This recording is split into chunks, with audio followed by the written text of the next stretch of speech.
All right. Good afternoon, ladies and gentlemen. I am Joe Stevens with Seahawk Talk. To my left is ZachTalksHawks, and we are Seahawks Coast to Coast, your number one Central Pennsylvania, South Seattle Seahawks podcast on YouTube every Thursday night. How are you doing? I'm doing good. That was quite the intro. Good job. Yeah, I thought about it. Irrefutable. I mean, I think we got this market down. Yeah, I mean, I don't know another Central Pennsylvania, South King County podcast that does what we do. Yeah. So We've scared the competition away. anyways, how was we took last week off? That was my fault. How's your 3 weeks been? There's been a lot going on, and when you're talking Seahawks news, I mean, we got a loaded show for you today. Of course, the events of this evening have not Yeah. have not exactly helped with the loading of the show. It just makes it more ballooned. But I mean, over the last few weeks, we've got to see Seattle on Hard Knocks. We've got to see different roster moves and roster injuries, and there's a lot to go through with this team. And of course, today is a big day if you're looking at the free agent market because yeah, we got some big news. If you're a Seahawks fan. Yeah, let's not bury the lead. I had Hard Knocks goes behind the scenes. I made this before the show. You can see it was at 2:25 p.m. today. I screenshotted Hard Knocks goes behind the scenes of Seahawks Terrion Arnold tryout. I didn't really think anything was going to happen, and then timestamp 4:36. ESPN sources. Former Lions cornerback Terrion Arnold plans to sign with the Seattle Seahawks. Arnold also visited the Texans, Saints, and Giants. Next, the NFL must decide whether to put on Arnold on the commissioner's exempt list after he was arrested in February on felony charges in connection with a kidnapping and robbery in February. Wild. So, high character guy. I know in Hard Knocks they're trying to make it seem like, you know, they talked to Jalen Milroe about it. They talked to the DB's coach about it, who had connections. This just gives off. I think I told you just on the cell phone. Still use that term on the cell phone. That this just gives me bad vibes. I don't know. Like, I'm excited for on the field, but you know, he's facing life in prison. So how I don't know, like, where we take the moral stand. Obviously, the Seahawks have had people like private investigators looking into it. Obviously, it's not us, but it's just not a good look, I believe, for the program. Compared to like the Rams trading for a Trent McDuffie. So go ahead. You got a lot. I mean, like, listen, I am default the character guy, and so I do believe what you do matters. And I believe he called you Unk because you said you said cell phone. So good on you. You know what made me even more of an unk? The fact that I thought he was talking about your North Carolina blue T-shirt. I really thought he was... No. Yeah. Thanks, Jenna. Yeah, I'm really out on this. Look, you know, we live in a country where you're innocent until proven guilty, and I'm really like, everywhere you look for this, like, just depends on where you look. It's either the most slam dunk case in the history of cases, or the evidence is flimsy at best. So I have no idea what to believe, but man, like, this team for so long has just been like next man up, like we can do it with our guys, and it's not like I know the position is a position of need, but still, I really would have wanted to see like those guys in that room really get a shot. So I don't know. I'm with you. It's like bad juju. Okay. This is going to be a little long-winded. This is from the Hillsborough State Attorney's Office. Okay. Just going to read this. The State Attorney's Office will file criminal charges against Detroit Lions player Terrion Arnold following his arrest in connection with a February robbery and kidnapping in Tampa. Arnold is facing multiple felony charges, which carry a potential sentence of up to life in prison. Arnold's confidants, Boyaki Hilton, Lindell Hudson, Freddie Lee Hughes III, Christian Williams, are currently being held behind bars without bond in connection to the case. Two other confidants, Ariana Del Valle, Jasmine Randazzo. These people need to get some normal names. I'm sorry, that's all I'm struggling on. Pleaded guilty to their roles in the crime during a court hearing on June 24th. Randazzo was sentenced to 4 years in Florida State Prison, followed by 6 years of probation. Del Valle entered an open plea with the court, and sentencing will be set off to a later date. As the plea agreements, they are required to testify truthfully in any future proceedings related to the case. Last paragraph. Arnold is accused of coordinating and directing co-defendants to lure three men to an apartment where the victims were robbed, beaten, held at gunpoint. Arnold believed the victims in the case stole more than $200,000 worth of his property items, personal property items, during a stay in his Airbnb property. Although there's no evidence to prove that the victims were involved in the theft, the investigation further revealed Arnold orchestrated the kidnapping and robbery just hours after reporting the missing items to the Largo Police Department. So it's not looking good. Sorry. I know I'm a bad reader. Did you get that at least the gist of it? It doesn't seem like it's looking great. And I screenshotted this because I know we were going to talk about it. So he's basically, if he plays, right, when and if he plays, if he's going to plead not guilty, obviously. This just seems like such a hood thing to do that you don't do. This reminds me so much of the Quentin Dunbar situation. This is like identical to the Quentin Dunbar situation. And Quentin Dunbar sucked. I don't know if you remember that. He was bad. So obviously he's going to be replacing Reek Woolen when and if he plays. I looked up their PFF grades from last season. Okay. Reek Woolen finished the 2025 NFL season with a 61.2 defensive grade, ranking 61st out of 114 qualified cornerbacks. His coverage grade was 60th out of 114. That's kind of what I'm going at. Okay, Terrion Arnold, 52.6 overall defensive grade, which was 97th out of 114 cornerbacks. So this seems like this almost seems like a project guy that Mike Macdonald is like, which also it seems like it's more John than Mike at this point. If we did watch Hard Knocks, it really seemed like it was more John than Mike.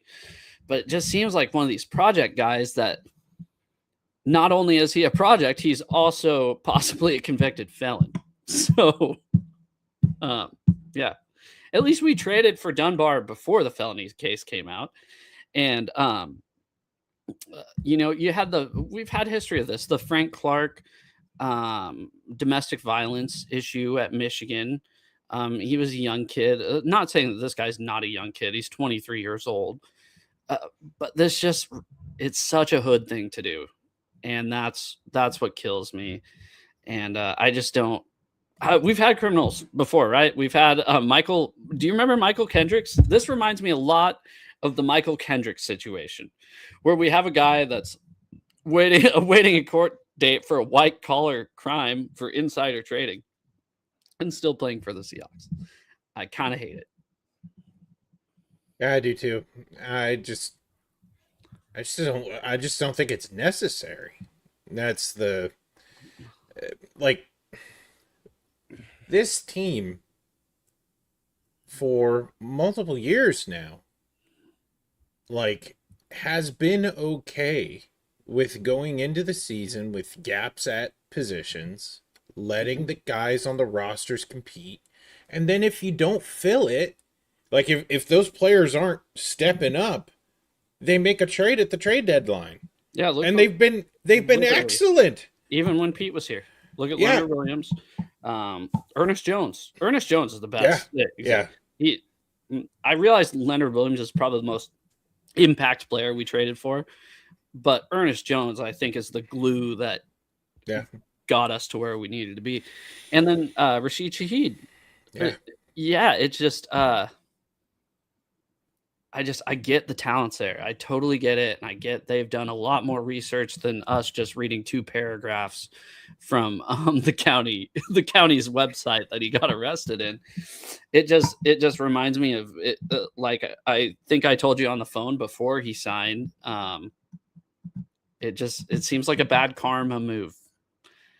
And I don't know if as we've seen on Hard Knocks, if there's a team's culture that could turn this guy around, it'd be here. But I'd like to get the legal stuff situated before we have that. Absolutely. And I don't know if this was done because there were other teams, right? They're definitely that were looking at him, and then you kind of get this pressure of, man, if we don't get him now, we're never going to get him, and like. John Harbaugh talked about how they had him in for a visit. So it's obviously not just the Seahawks. And I just feel like this was such a, like they were baited into doing it. Like it's just not smart. I thought it was wild that we were watching. You watched the second episode of Hard Knocks, right? Mm-hmm. You're welcome. I'm joking. I'm joking. Not that we're doing anything that we shouldn't. Yeah, exactly. Look at the whole 0 people watching this second, so it's fine. But they had him on the depth chart. That's when I kind of was like, "What?" Like you remember at the end of the episode that all the players on magnets and all of them are blurred out, right? Because you're not supposed to see the depth chart, which is totally understandable. And then they throw up Terrion Arnold's name, and you're like, they might be really thinking about this. And part of me thought the only reason that they came out and said anything about it was because they were on Hard Knocks and they knew that people were going to be videoing them. But then to just really go for the throat, do the whole thing. They didn't have to do that. No. But hey, this could be great. And it could be awful. And I'm of the mind, if you are the champs, err on the side of caution. And this is like, man, this has so much potential to not be a good thing. Like, why? I hope he's great. And I hope he does. I hope he's great too. And you know what I hope? I hope that it is flimsy and he's innocent and this is all just some crazy thing. I know. He did. I know. And so I know it's innocent till proven guilty, but we're not judges. We can just say there's no chance that he did not do it. Yeah. Otherwise, I'm going to knock on wood here. I've never been arrested for kidnapping and robbery because I've never put myself in the situation to get arrested for kidnapping and robbery. Yeah. Same. Just to be clear. No, I don't know. You kind of hesitate a little bit, but keep it for sure. Hey, yeah. Sorry, not to get distracted. Just had to show it off. But yeah, I don't know. I just something about it just says This seems like a desperate move from the least desperate team in the NFL. Yep. Let's Yeah, see, Brett. Yeah, you did. I called it. Yep. He did. Who's he a fan of again? I forget. He's been in here before. Brett is a fan of the. I don't know. He's a college really? team. Yeah, he's a college. Yeah. Like he's Alabama. He's way more college than he is pro. But, oh my god, we'll get into this, Brett. If you stick around, we will get into this because I got some college stuff I'd like to talk about before the end of the show if we have time, because it's a pretty jam packed show. We've been 17 minutes and all we've talked about is a felon that just signed with the team a couple hours ago. Okay, Brett, we'll talk in a bit. We'll put a pin in that. Circle back. Yeah. He's the podcast that I didn't go to, so you should thank him for that. Hey, that you get to have me. Hey, listen here, buddy. Hope the interview went well, bud. Yeah, you listen here. It's August 13th right now. we're coming up on football season real quick, so let's get into some Hard Knocks stuff. Where should we start? We'll actually just put this up. This is the only one I saved from last week, or a couple weeks ago. Where do you want to start? You want to start with? Let's just start with Devin Witherspoon's contract, because that was on the first episode and we haven't talked. Sorry once again for talking so much, but I loved the fact that when they started that interview with him in the car, when they're driving, I'm like, he's going to say something that's going to piss me off as a fan. He did the exact opposite. Yeah, I thought he crushed it. He said, I don't remember verbatim what he said, but basically said, it's going to work itself out. We need to not focus on that, and I need to get on the field. And that's what I'm focused on. And I just put this up. I forgot I had it. That was probably the coolest. Like, I don't know. That just made me like him that much more. Yeah. The fact that he's like, we care about getting better as a team. And it was like, holy shit. Coming from a defensive back? No way. Yeah, I agree. The first episode did wonders for him. And for him to... I mean, in that situation, you kind of wonder, like... Yeah, all right, cameras are rolling. Like, you know, you're gonna give a PR answer. Or you're gonna give something real, and I really believe like he means that. Like, yeah, because it wasn't strictly by the book. He said, "I think I play the second hardest position on the field, and I should be paid for it." Yeah, like he wasn't like rolling over, right? But he also wasn't like, you can tell he's a team player, and that just made me so happy to see that. Mm-hmm. Yeah, just terrific attitude. I think the star of episode 1 is Coach. I mean, what a treat where we get to kind of, like, for us who are fans, like, we know Macdonald has a personality. We know that he's he can be a very intense guy, and you saw that as episode 2 led in, but episode 1 was really a breath of fresh air, I think, for many people when it came to looking at our coach. And I love that for him. Like, the weddings, the bringing up the weddings. How cool. And how personable he is. And like how he's like, I'm the most awkward guy in the room, I promise. And just like it just showed how much the culture has changed from Pete. Not saying that Pete's culture was bad. It's just dated, right? It's not the early 2010s anymore, which sucks. I kind of wish it was. I'd be a lot less older, have a lot more life ahead of me. But it just shows that even in the second episode, talking about Coach Mike Macdonald, is he can be a hard ass. He can also be their best friend. Like you saw him. Yeah, I have written down Derek Hall. Derek Hall bull rushing right by Sam Darnold, him getting pissed, and then Derek Hall rushing, albeit not as close the second time, but still too close compared to everybody else. And he got on his ass, and then guess what? In a little bit, it was the same practice. He was giving him a hug, saying, "I know you're pissed at me. We love you because you play like that. We just hate you at practice." Like it just, Yeah. he can. It helps that he's young. He communicates with these guys so well. Like, and I've watched a lot of Hard Knocks before, and never intently like this.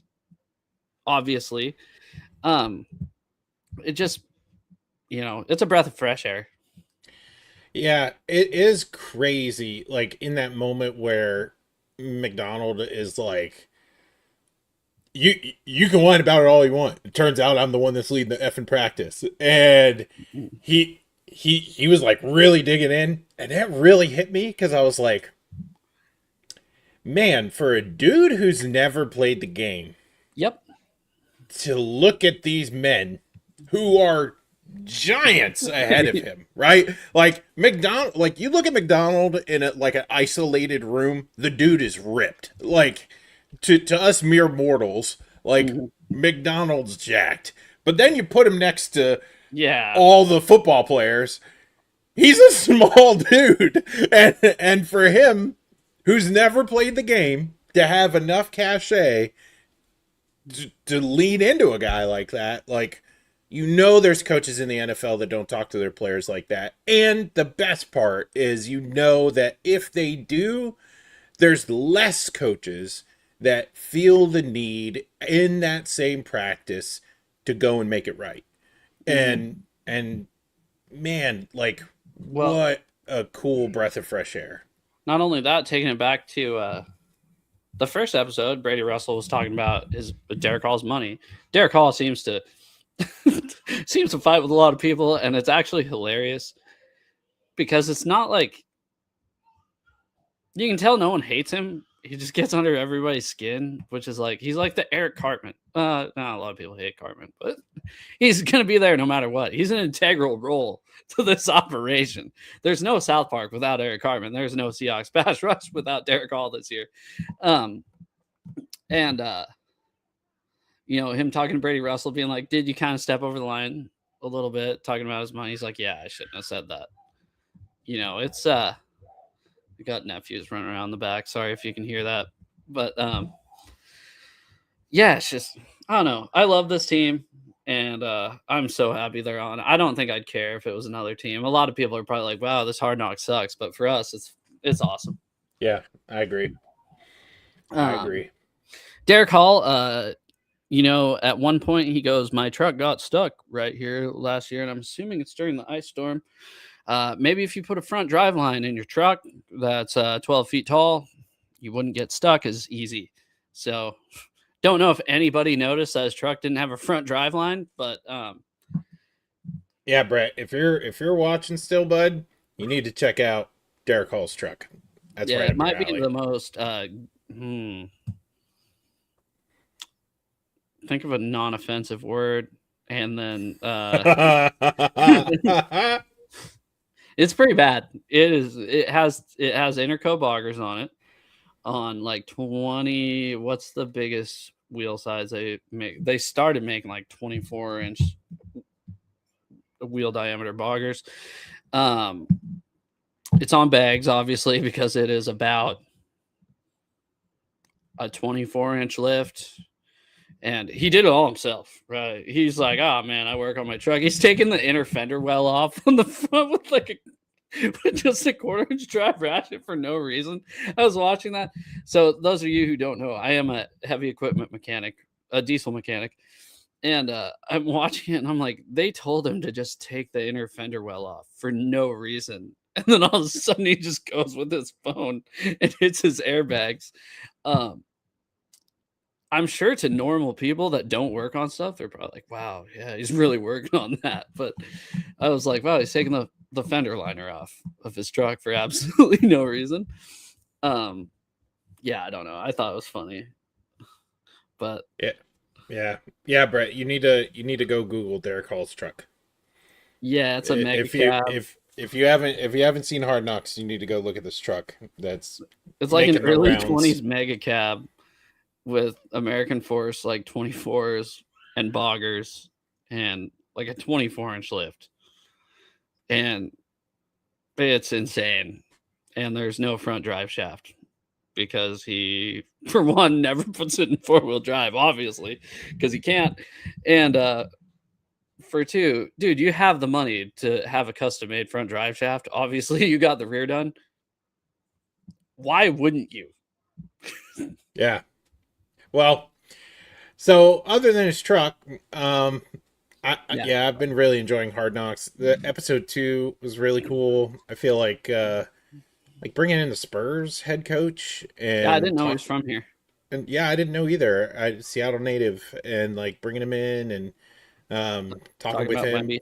Yeah, talking about Wemby. I thought that was awesome. And um kind of like that like winter championship DNA, like great minds talking together about what all that takes. Um and then as a pastor, I found it hysterical. I was gonna bring it up. Yeah. The church service towards the end, that was amazing.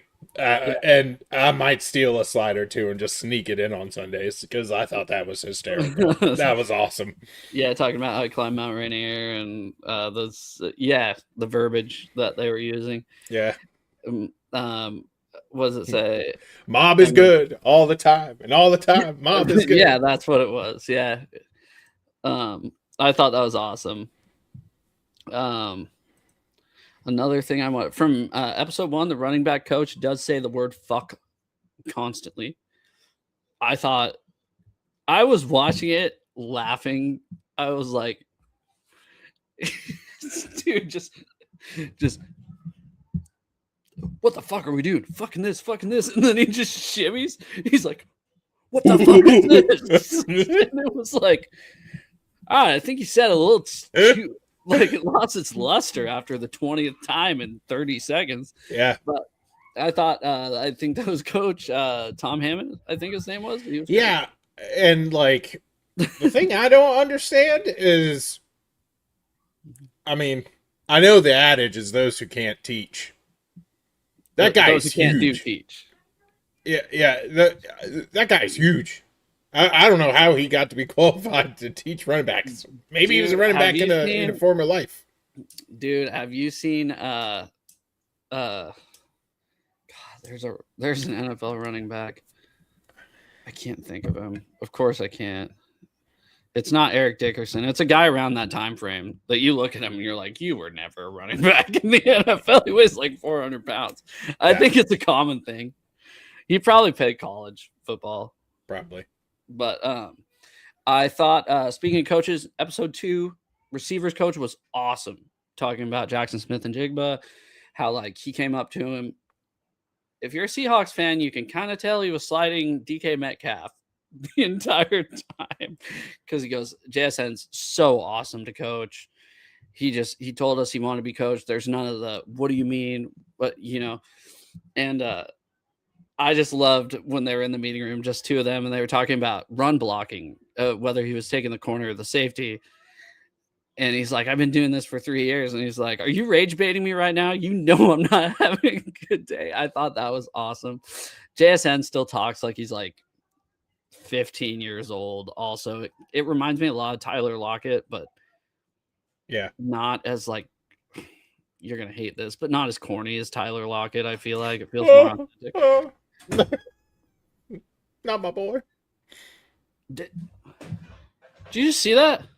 I was too busy sobbing and looking away, but I did hear the door open and close. It's fine. I just hope my nephew had clothes on when he opened the door. Might have to check back on that. This video is not made. Not made for children. Now we have nudity. Oh, look at it. How far we've fallen. Yeah. Might need to put a lock on that door. That caught me off guard so much. JSN. These are just kind of some notes, not necessarily off of Hard Knocks, but in camp. Well, first off, Hard Knocks. Cooper Kupp did go to Travis and Taylor's wedding. We kind of forgot to mention that. Episode 1, no big deal. Ran into Tony Romo there, just shooting the bullshit together. Just him and Tony. JSN once again looks amazing, just especially in slow motion. You see how late his hands come up when the ball's thrown his way. Some good fights. Episode 1. Especially between Derek Hall and Cabaldoo, I think it was. Yep. Leonard Williams thought about retiring in New York. And he's like, the hustle and bustle just isn't for me. I prefer gardening in the Northwest. I think Ernest Jones looks like a real leader. That is... Oh, one more thing. Sam Darnold's spin rate. How long do you think they focused in on that ball and played You Spin Me Right Round? How long do you think that was? Like in real life? No. Or the like clip? How much screen time do you think that took? Because it felt like it took all day. Oh, it felt like it took forever. I was grooving to the music. I sure wasn't. I was like, what is going on? I'm exhausted. Get through this. They just kept going. And I was like, man, am I going to hear the whole song? That's what I was thinking. 59 seconds. Wow. I rewatched it today. 59 seconds of You Spin Me Right Round with a ball flying through the sky. Anything else on Hard Knocks that you want to talk about? I really liked in episode 2 how they settled the fight. Oh yeah, I forgot about that with the axes with Riley Mills and it was sledgehammers, and they had a mount, and Riley Mills was going up against now I forget his name. Mason Richmond. Yes, and like the whole bit was like, all right, you gotta hold him out here, and whoever holds him out here the longest wins. And it's that kind of culture stuff that like I do appreciate about this show, and they're knocking it out of the park. So yeah, I really enjoyed. I've really enjoyed Hard Knocks so far. So thank you. Yeah. News from camp, really quick. Just a couple little things before we get to the headlines. Really sad. I guess George Holani, I've heard, looks great in pass protection. Like, I guess he's going, I want Ernest Jones every time, which is awesome to hear. And I guess Byron Murphy looks absolutely unstoppable. And it doesn't matter who's like Gray Zabel's an awesome freaking. That's another thing on Hard Knocks. If you're a Seahawks fan, you're watching, you're worried about our O-line. The fact that this defensive line is good. You have Byron Murphy coming off the bench on this defensive line. And I think he's going to finally be a Pro Bowler this year, probably end up being like at least, hopefully, second team All-Pro. He's going to get his flowers finally. So,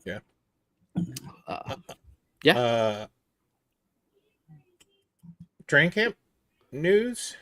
That's kind of where we're at. That's kind of headlines. Okay. Rob Utes. I didn't want to start with that. I want to start with a good story. I'm sorry, but I'm devastated.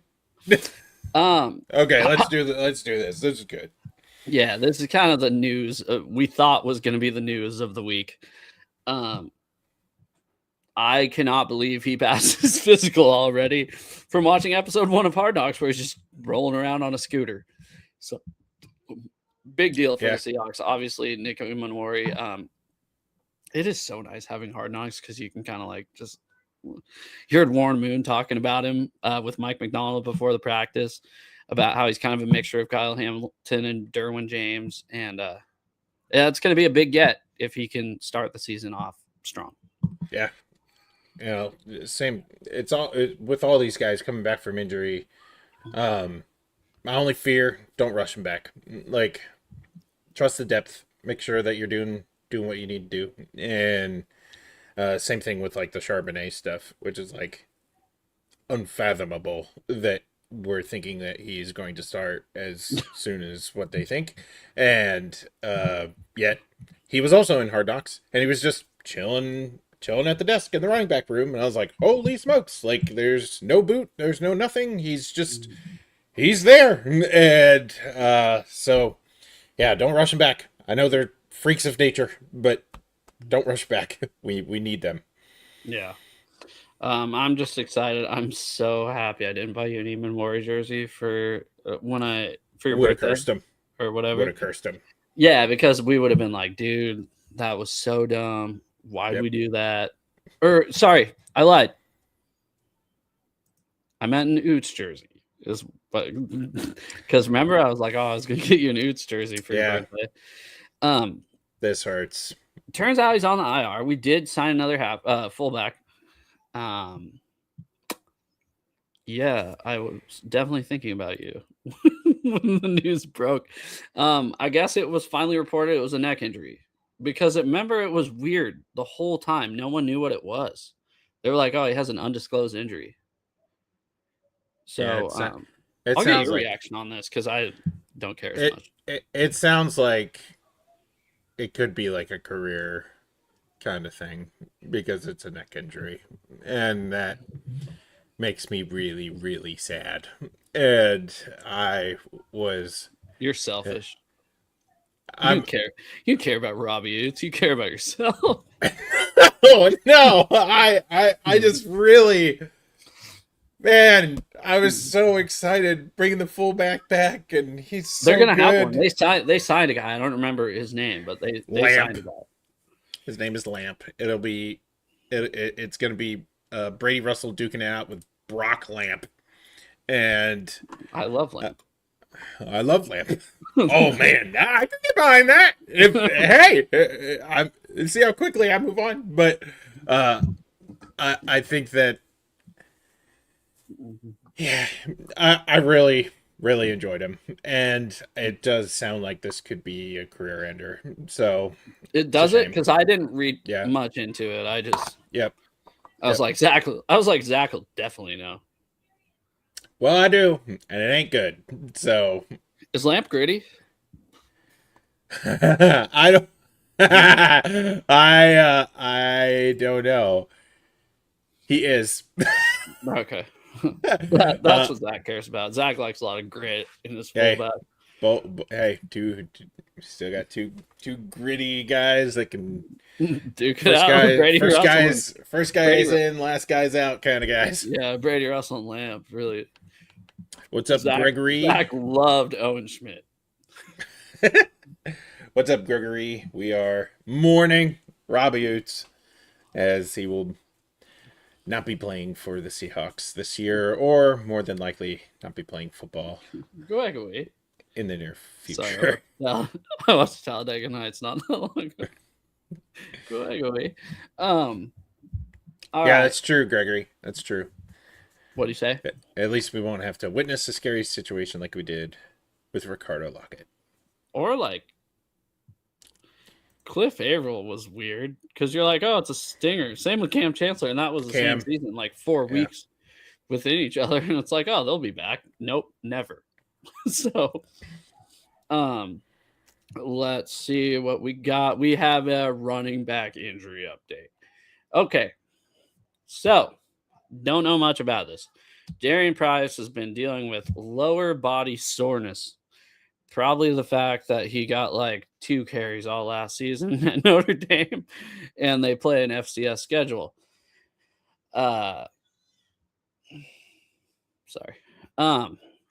Seems like he was going through walkthroughs today pretty good, but Emmanuel Wilson wasn't. So that's kind of the news we have on that. Any elaboration? I guess not really. I did. Oh, go ahead. Sorry. I am kind of bummed about the Emmanuel Wilson stuff. I know we talked about it on the show before. Like, I was really excited to see, what he could be doing. So, a lot of pressure on the rook. Yeah, I did write that Jadarian Price actually looks great from reports in the passing game. So that's kind of exciting to see. I don't know what this offense is going to look like. I'm assuming. Hey, he's wearing clothes. Count your blessings. Well, welcome. I'm working. What are you doing? Just be with you. You gonna say hi? Hi. Okay. Bye. Yeah. So I don't know. It seems like it might be a George Holani start to the season. Hey, Yeah. Uncle. Yeah. I have a headphone on. No, we don't have headphones. Oh, You can sit down and hang out. Okay. All right. Love you. Hey, Okay. don't feel bad, bud. The last for those of you who might not know, I do dabble in other podcasts, and last week we had a iRacing NASCAR podcast that I was on, and my children crashed an entire segment, and yeah, it was just mass pandemonium. Yeah, my dog just crashed. The I entire see the segment. dog that's crashed it. Man, it's a party up in here. Bradley, will you go shut the door? All right. Let's get back to it. Sorry. Anyways, yeah. So running back seems to be a little bit of a concern before Charbonnet comes back. Anyways, another Jadarian Price move. He did buy his family a brand new house with a signing bonus. I thought that was super cool. I think a lot of players do it, but it's still like it's a hefty chunk of change to do with your rookie signing bonus. So yeah, you know, I'm assuming not taken for granted. we do have a report in the chat that Lamp looks like a real fullback. Oh my god, guys, that was my sister. It's we have a report in the chat that Lamp looks like a real fullback. So I mean, let's go. Ooh, it's classy Lamp with an E. It is. It is. It's Lampe. It's like Lampe.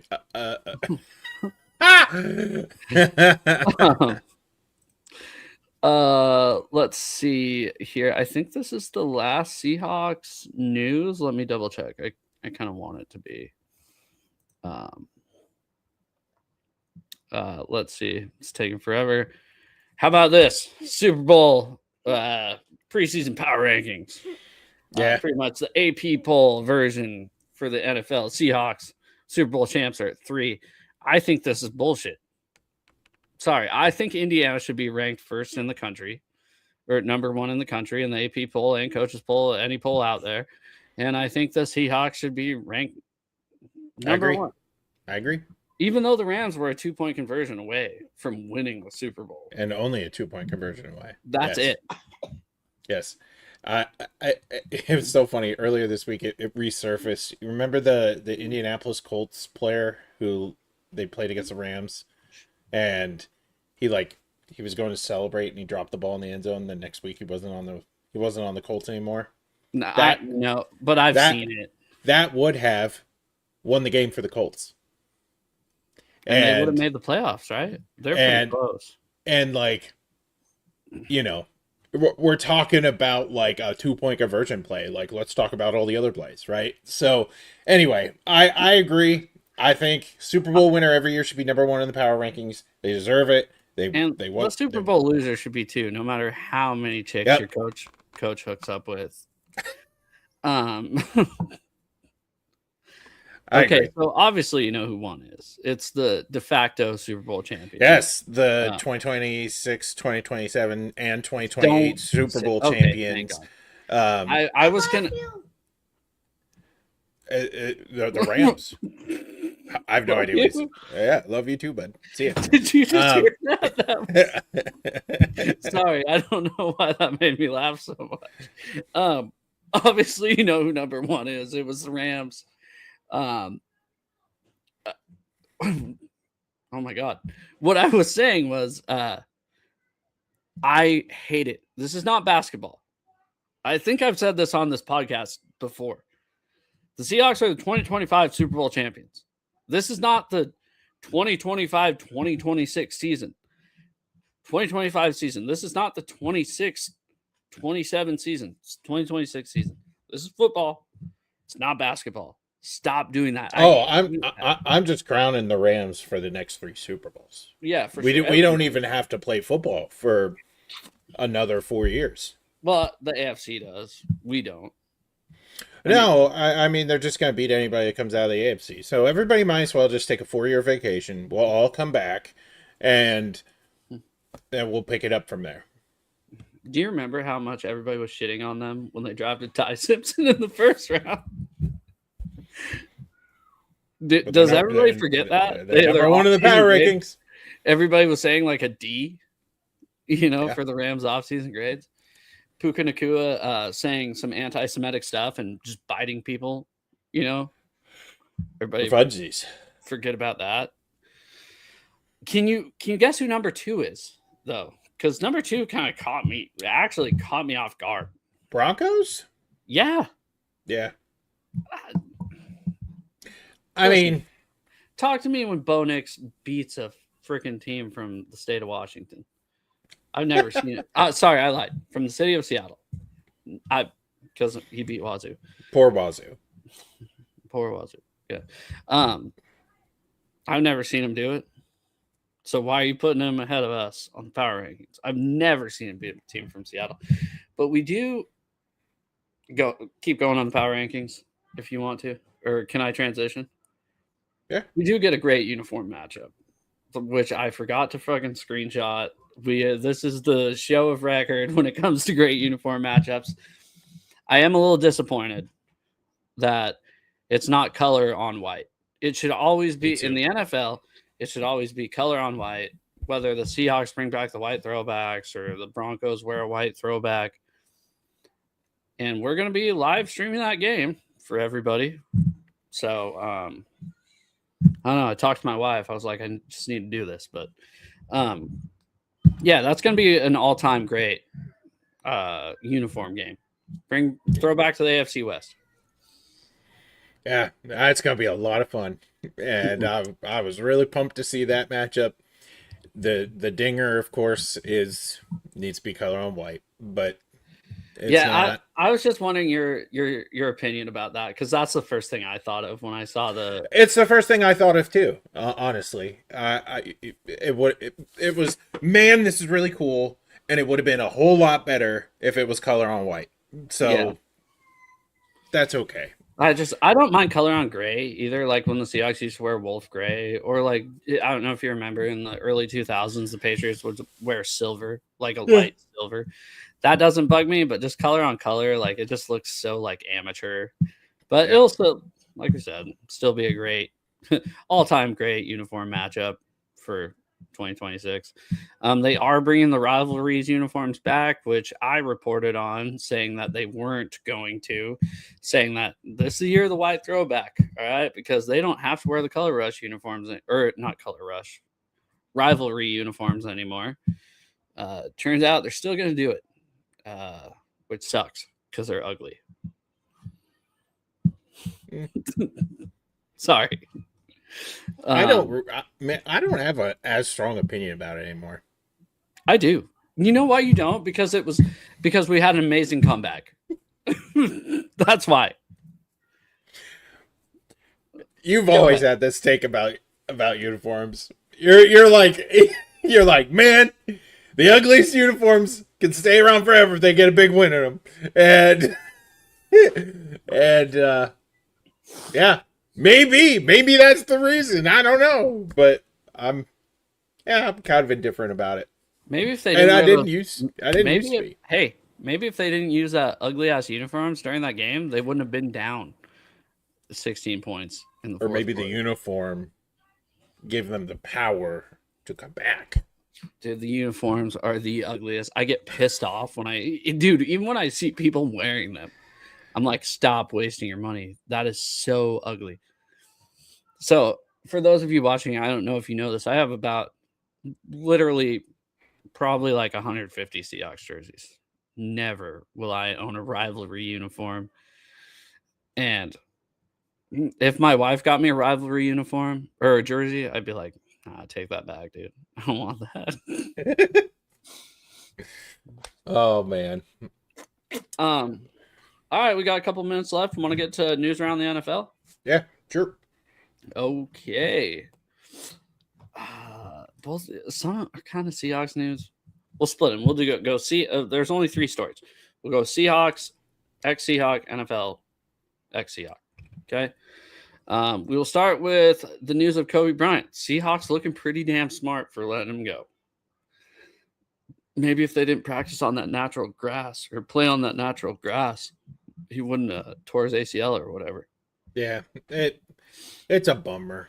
I really liked him, and I mean, I still do. I feel like, he's kind of one of the guys that I could still root for on another team. Oh, and for sure. It's hard to. There was no hard feelings when he left. No. So it's sad, but not a season ender. Hopefully he ain't coming back this year. They said mid-December. I don't think he's coming back. I'm bummed for him. Did you by chance see what Ben Johnson said to the media yesterday? No. About how his goal this year is to become the highest scoring offense of all time in NFL history. I mean, to be fair, yeah, cool. That's a good goal. Maybe don't say it out loud. You don't see Mike Macdonald going, you know what? We're going to be the 85 Bears. That's the goal. You cannot do that because comparing yourself to that just makes it unreasonable. Yeah. That's wild. Yeah. I guess they're kind of saying that's going to be bulletin board material for like Defenses, every team they play this year. Every single defense. Yeah. Mm-hmm. Especially like the league's, second best defense. Because remember, the Texans are the best. Sorry. Just like everything else, the Seahawks is the second best defense in the NFL. Wow, Kyle Hill. 9395 Kobe Bryant. Suck it. Jeez. Not a happy camper with Kobe Bryant. No. He didn't even take that much more money to leave. But yeah. Let's get to this is my story of the day. I don't know if I'm sure you've heard about it. Did you hear about Jaden Daniels sending LSU a cease and desist letter? No. Yeah, he's like, hey, listen, you cannot use. So he's pissed. They gave a new player number 5. He was there for 2 years. Did win a Heisman, not a national championship. This isn't Joe Burrow saying, hey, yeah. So, to help the court of public opinion, which has been great for Jaden Daniels since last season started, because he's built like a popsicle stick and is always hurt. He no longer wants anything to do with LSU because they gave number 5 to a defensive back. I can't believe you haven't heard of this. No, I haven't. That is wild. That was the top story of the day until the Seahawks signed Terrion Arnold. That's insane. Yeah, especially at college. You have 85 players on the roster, 85 scholarship players on the roster, not to mention walk-ons. You probably have 10 walk-ons? Well, there's some schools that wear double numbers. Yeah, I was going to say. Michael Penix wore number 9. So did Dominique Hampton. Yeah. This isn't even the worst it can get. LSU could give this jersey number away twice. And dude, I just couldn't believe it. Yeah, okay, you played there 2 years. You won 9 games. He wants the Shedeur Sanders treatment. Shedeur Hanges. Yeah. It's Shedeur's fault. It's poor kid. But yes, it's his fault. Every quarterback that's got a plus 500 win-loss record in college football now is going to want their jersey number in the rafters because it's the Shedeur way. Yeah, some other news that I didn't screenshot really quick before we get in. Probably my favorite story because it's pretty unreported on. But Kyler Murray named starting quarterback. Oh, thought you were going another story. It's all right. Keep going. before the first preseason game, JJ McCarthy must suck ass. Like, he must be really bad. To not even name the quarterback, be like, hey, you know what? We gave it all off season. It's a tight battle. We're going to give it to Kyler because of his experience. Yeah, JJ must suck. Yeah. Not great. All right, bring up. Yeah. Go ahead. Sorry. Not great. I'm interested to know how bad Kyler Murray is after then seeing the Arizona Cardinals training camp videos. They haven't been great. They've been awful. But then again, I did bring this up. So obviously, you know, they paid Jacoby, which they had to do. And then Marvin Harrison's been dropping some balls, but I will admit, if you don't remember 2021, that was the news around Jamar Chase, just that he couldn't catch the ball. And believe it or not, he ended up being pretty damn good at catching the football. So I don't put too much stock into that. But yeah, I'd assume the Cardinals are picking top 4 in the draft this year. I think so. What story were you talking about? The Jets?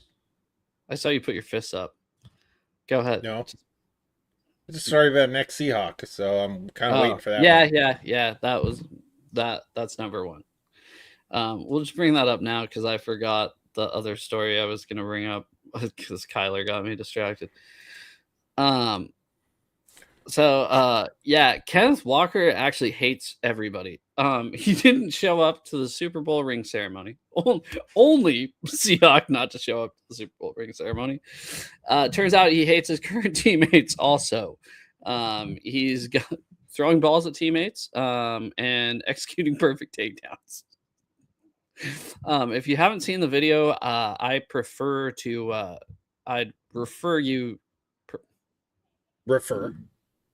advise you to go check out Kenneth Walker training camp fight. I knew he was like into anime and stuff. It looks like he pulled out some real anime moves on his teammates. Yeah. Wow. Yeah. I saw Patrick Mahomes and Travis Kelce raving about him. Haven't really seen any of the defenders raving about him. It seems like he's just out for blood.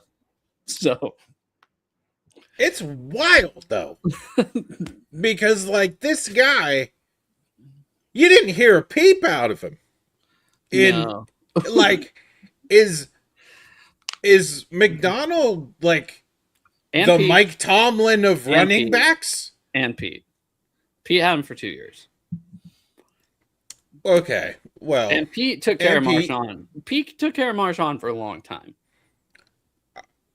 I just don't understand. Like, this is out of nowhere.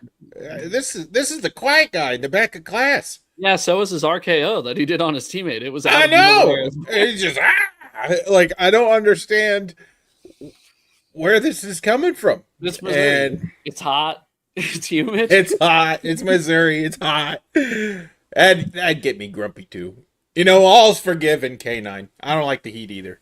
It was it was something else. I couldn't believe that when I saw it. It was like everybody Kenneth Walker hates everybody. He's just going around fighting everybody. That's crazy. To be fair, at least he's healthy, unlike Jadarian Price. But for now. Yeah, just so weird. You didn't expect it. No. Seems like everyone hates him. Except Travis Kelce and Patrick Mahomes. They're very impressed. That's all that matters. And they paid him a shitload of money for a guy that's rushed for 1,000 yards twice in his career and barely crossed that threshold. So, yeah. Any hot takes? Any hot takes? I don't know if I really even have one. I don't really have one now either. I feel like,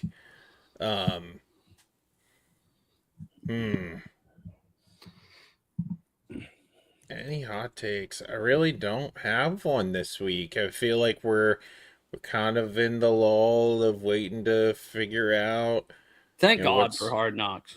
What's going on? Yeah, and Because if this was any other team besides the Seahawks, I would not care.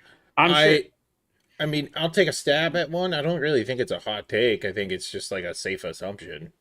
That's a cold cut. Go ahead. Okay. Okay. Give it anyway. Here's a cold cut. Exactly. Cut. You think that Russell Wilson's going to take Romo's job? That's my hot take. Ooh, I never even thought of that. That's wild.